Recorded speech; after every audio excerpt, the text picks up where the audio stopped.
বুয়েটের ভর্তি পরীক্ষার তারিখ ঘোষণা। বুয়েটে ভর্তি আবেদন শুরু হবে আগামী ১৬ নভেম্বর থেকে। বাংলাদেশ প্রকৌশল বিশ্ববিদ্যালয়ের বুয়েটের ২০২৫-২৬ শিক্ষাবর্ষের ভর্তিতে আবেদন গ্রহণ শুরু হবে আগামী ১৬ নভেম্বর থেকে। ৩ সপ্তাহের বেশি সময় ধরে আবেদন করতে পারবেন ভর্তিচ্ছু শিক্ষার্থীরা। শনিবার ২৫ অক্টোবর বুয়েটের ভর্তি পরীক্ষা নিয়ে একাডেমিক কাউন্সিলের সভা অনুষ্ঠিত হয়।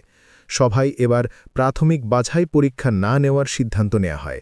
এ বিষয়ে জানতে চাইলে বুয়েট ভর্তি পরীক্ষা আয়োজক কমিটির চেয়ারম্যান অধ্যাপক ড আব্দুল জলিল ভূঁইয়াবাড়ী ইসলামিক টিভিকে বলেন, এবার প্রাথমিক বাছাই পরীক্ষা থাকছে না। কেবল লিখিত পরীক্ষার মাধ্যমে ভর্তিযোগ্য প্রার্থীদের বাছাই করা হবে। তবে আগের মতো মৌখিক পরীক্ষা দিতে হবে শিক্ষার্থীদের। চলতি সপ্তাহে পত্রিকায় ভর্তি বিজ্ঞপ্তি প্রকাশের পরিকল্পনা রয়েছে আমাদের। এবছর বাছাই পরীক্ষা থাকছে না জানিয়ে তিনি বলেন, এবার ২ ধাপে পরীক্ষা অনুষ্ঠিত হবে না, কেবল লিখিত পরীক্ষা হবে। পরীক্ষার অন্যান্য বিষয় অপরিবর্তিত থাকছে। এবার আবেদনের ক্ষেত্রে ন্যূনতম জিপিএ কমানো হবে না জানিয়ে অধ্যাপক আব্দুল জলিল বলেন, ফলাফল খারাপ হয়নি, এবার প্রকৃত রেজাল্ট হয়েছে।